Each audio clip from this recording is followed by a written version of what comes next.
From PvP to PvE, beating bosses shows that you're one of the best players in the game. In this video, I'll show you everything you need to know to easily get all the tributes to start the Lost Colony bosses. Hello Dodo crew and welcome back to another video about ARK Survival Ascended. Grab a bottle of water and let's get straight into it. First things first, there's only one terminal you can start the boss fight, and if you want to try it and fight the boss, you need to get to that terminal. It is in the crater in the top corner of the city at the red glowing beacon, and if this is blocked, you cannot start the boss fight on your map. For Lost Colony, there are no artifacts you need to get. Instead, you have to farm sigils by completing outpost missions for the Lost King or the Revenant faction. By completing those missions, you'll get a ton of loot, different quality sigils and also some thralls. I don't recommend doing that, but if you want to bring thralls into the arena, each thrall counts as a creature on his own. In total, you can bring up to 20 creatures including thralls. As of now, I think the best creatures so far are Ossidons or fairies, because they can deal with most creatures you encounter while battling the bosses. Like all other bosses, the red-handed mission has 3 difficulty levels, Gamma, Beta and Alpha, and you will need an increasing number of sigils and trophies depending on the difficulty of your boss fight. For all difficulties, you will need a type of Aberrant Sigil, which you can only obtain by completing Defence Outposts, a type of Crimson Sigils, which you can get in Attack Outposts, and the various types of tributes, such as the Alpha Ossidon Skulls, Neophyte Horns, or Alpha Zombie Brains, which you can obtain by killing the corresponding type of creatures. Here is a brief overview of the tributes you need to enter the arena. If you want to save the overview for later, take a screenshot or check out my Discord server. Are you tired of playing alone on a dead server? Sick of lag, wipes and admins who never show up? Then it's time to join TBS, one of the biggest no-wipe servers, on which I'm actually playing and I'm making a video on. On top of that, on their PvP and PvE servers, they have all maps available cross-platform, custom caves that are truly outstanding, auto-lootable raid bases, and even full 48-hour offline raid protection during the week. Not only that, but on weekends, it switches to a 3 times orb, which offers the possibility for offline raids, more action, and so much more. A maximum of 4 players per tribe is allowed, and there are cash prizes for the best tribes. Your starter kits and a bunch of other things are designed to help new players get started on these servers. And if you don't feel like defending your base at 3 AM in the morning, there are a bunch of other things that make it possible for players with jobs or normal lives to play. On top of that, if PvP isn't your thing, why not join one of their PvE servers? Stop wasting time on empty servers. Come and play with a real community on TBS. Links are in the description. I'll see you on the cluster.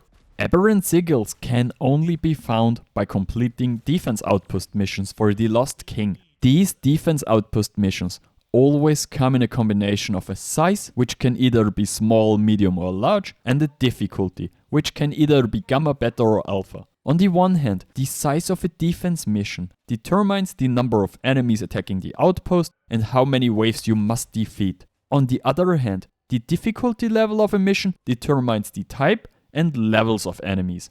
First things first, you can start the minigame by going to the stash in the middle and activating it via the hideout's radial menu. You then have a few seconds to prepare, because from now on, waves of revenants will try to attack you and the hideout in the middle.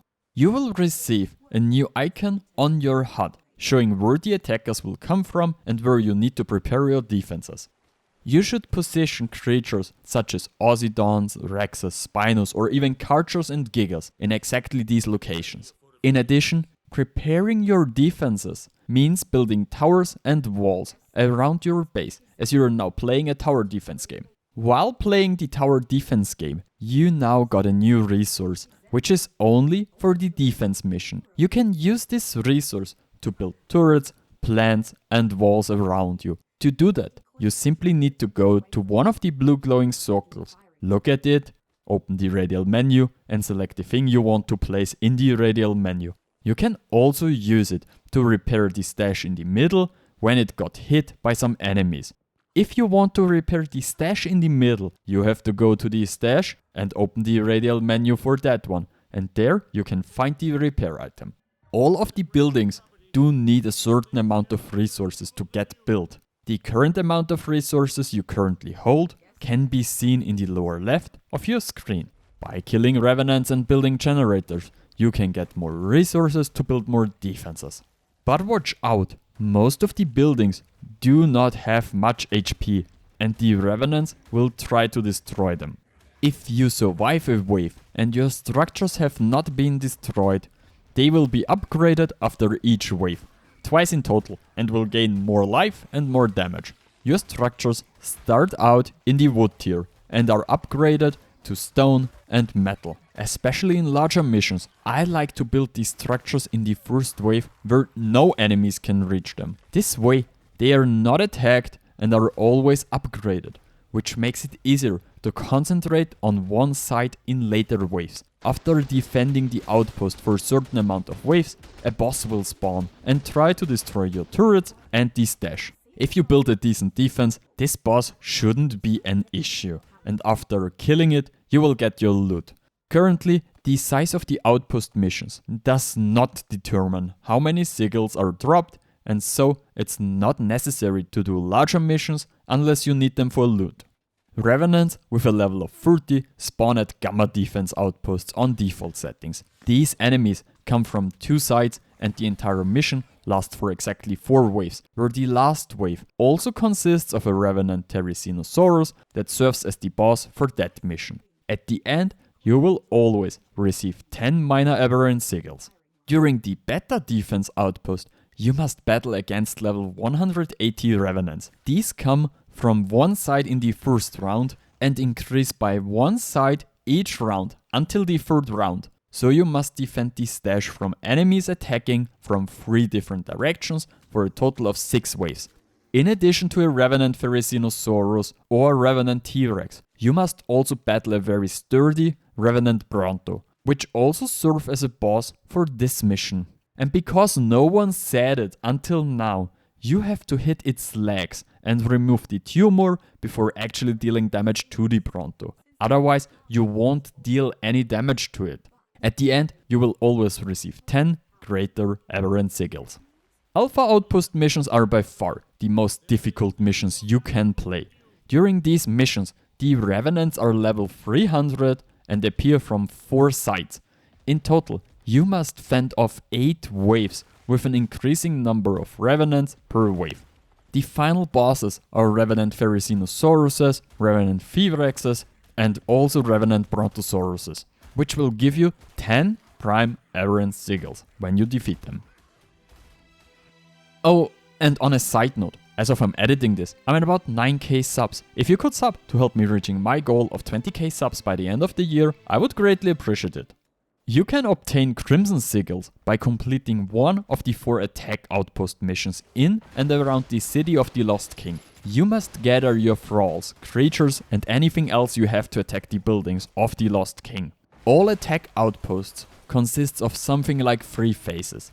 In the first phase, you must destroy all of the Lost King's buildings in your area. You can basically do this with all your weapons and creatures, but I recommend using creatures such as the Ossidon, Rex or Spino. It seems to me that creatures that do not spawn on Lost Colony cause less damage to the structures. It makes no difference to the thralls themselves, but the structures are easiest to destroy with Ossidons.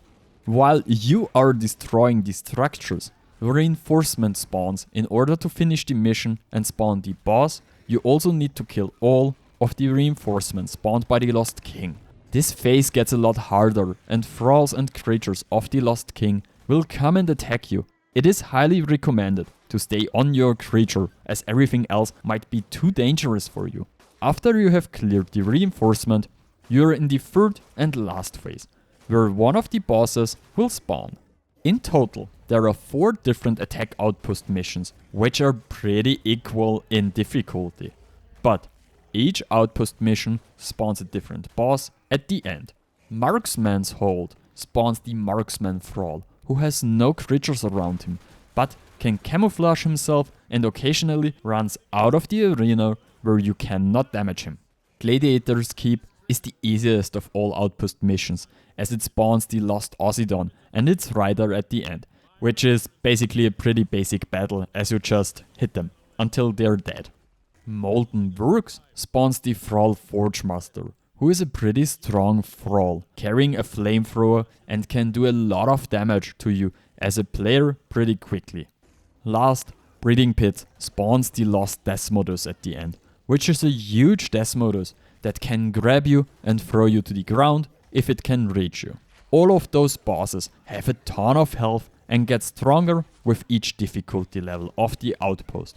After you have killed the bosses, they drop a key you can simply pick up and use to unlock the loot. Most of the loot is pretty classic OSD loot you can get on any other map. But you can also drop cursed weapons and armor, and if you're lucky, can also get thralls from those missions. But the most important things is the Crimson Sigils you get. Thralls with a level of 30 spawn at the Gamma Attack Outpost on default settings. At the end, you will always receive 10 minor Crimson Sigils. Thralls with a level of 180 spawn at Beta Attack Outposts on default settings. At the end, you always receive 10 greater Crimson Sigils. And for Alpha Attack Outposts, Thralls with a level of 300 spawn. At the end, you will receive 10 Prime Crimson Sigils. Killing a Neophyte drops 4 horns each, which means we don't even need to kill that much to be able to start the boss fight. The big catch is that Neophytes take basically 0 damage from creatures. They're almost completely immune to them. There's only one real exception to the creature damage immunity.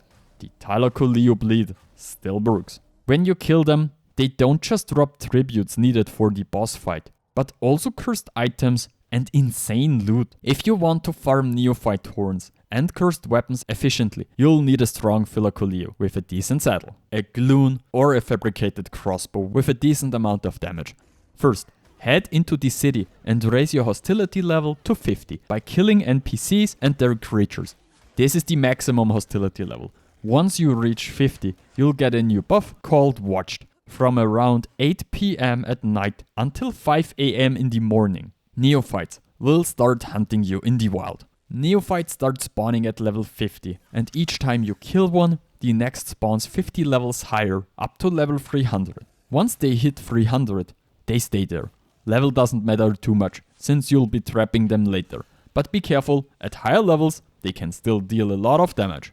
Next to you, you'll need a small trap. A simple 2x2 box, about 3 walls high, works fine. Make sure you have a double door to lure the Neophyte in and a regular door to exit it. Once you're done farming and don't want Neophyte spawning the next night, just head to the Corrupted Aberration area and kill a few Revenants. This lowers your hostility level. As soon as you're no longer at 50 stacks, Neophytes will stop hunting you entirely. As an alternative, you can also travel between maps. If you travel from Lost Colony and back to it, you will also lose all of the 50 stacks. An alternative way to farm them is by taming an Aureliax, since the egg minigame also spawns waves of Neophytes. These can be killed during the defense phase, letting you farm a large amount of loot and gear at the same time.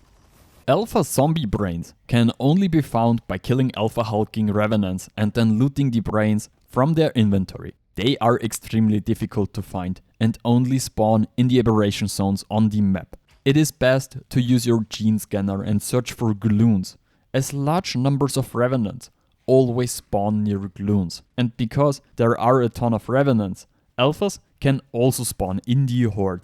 You basically got a 5% chance to spawn an alpha when a new creature spawns. They not only drop 2 brains per kill, but also a small amount of relatively good loot, and can either be killed from a distance with a compound bow, fabricated crossbow, or you can also build a small trap similar to the one for Neophytes, in which you can easily kill them with a Tyler and bleeding damage.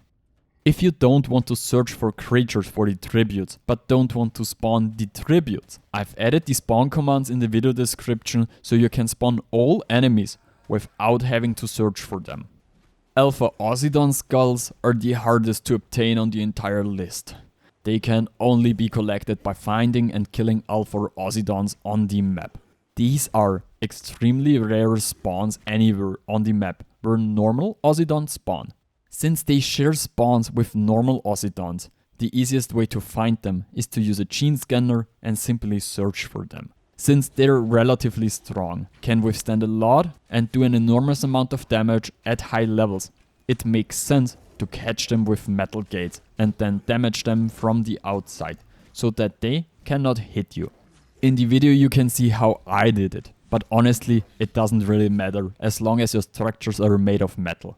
Once the Alpha Ossidon is trapped, grab either a compound bow with enough damage or a Tyler, as it can inflict bleeding damage on the Alpha Ossidon.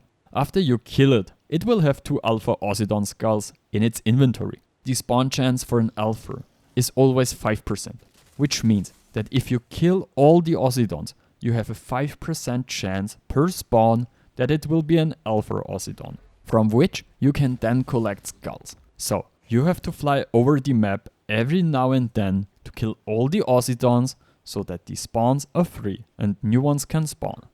I hope you liked this video, and I'm thrilled to read if this video has helped you. Hit the like button, leave a comment below for the algorithm, and consider subbing to the channel. Alright, Frodo.